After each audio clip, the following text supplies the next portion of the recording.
नमस्कार, मी पंजाब डक. आज आहे 22 एप्रिल 2025 आणि आजपासून परत एक शेतकऱ्यांसाठी अंदाज देणार आहे.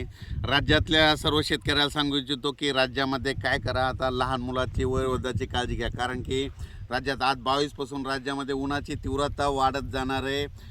जवळजवळ पारा जवळपास 44-45 अंशापर्यंत जाणार आहे. म्हणून लहान मुलाची वयोवृद्धाची काळजी घ्या. आणि राज्यातल्या सर्व शेतकऱ्याला सांगू इच्छितो, राज्यामध्ये आता उन्हाची म्हणजे तीव्र लाट असल्यामुळे जवळपास 30 तारखेपर्यंत उन्हाची तीव्र लाट राहणार आहे.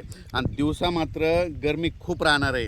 दिवसा अशी गरमी राहील की जसं मुंबईला जसं गेल्यावर गरमी असते तशी आपल्या महाराष्ट्रामध्ये, मराठवाड्यामध्ये, मध्य महाराष्ट्रात, विदर्भात सगळीकडं तेवढी गरमी जाणवणार आहे. म्हणून हा अंदाज लक्षात घ्यायचा.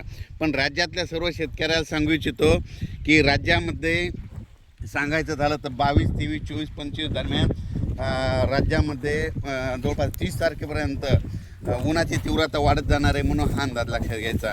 पण राज्यात मात्र सध्या हवामान कोरड आहे, अंशतः ढगाळ राहणार आहे. म्हणून हा अंदाज लक्षात घ्यायचा. म्हणून राज्यातल्या सर्व शेतकऱ्याला सांगू इच्छितो की शेतीची आता मशागतीची कामे करून घ्या. कारण की आतानं म्हणजे अंदमान आणि निकोबार बेटामध्ये त्या समुद्रामध्ये मान्सूनला असं पोषक वातावरण चालू आहे. म्हणून हे देखील सांगू इच्छितो.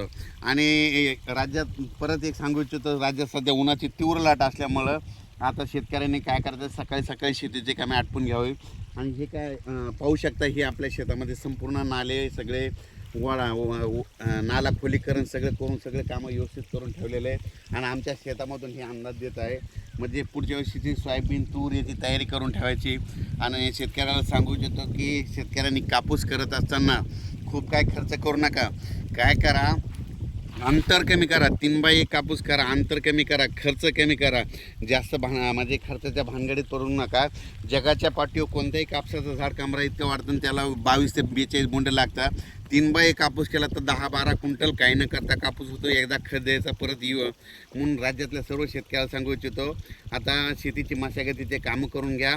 कारण की मशागतीचे कामं करून घ्या. आता वेळ खूप आहे, आणखीन जवळपास 2 महिने राहिलेले. तितक्या वेळात संपूर्ण शेतीचे कामे निघतात. पण राज्यात मात्र 30 एप्रिलपर्यंत मात्र हवामान कोरडं राहणार, उन्हाची तीव्र वाढत जाणार आहे. काय ठिकाणी 45 अंशापर्यंत देखील तापमान जाणार आहे. म्हणून हा अंदाज लक्षात द्यायचा. अचानक वातावरणात बदल झाला तर लगेच एक मेसेज दिला जाईल. धन्यवाद.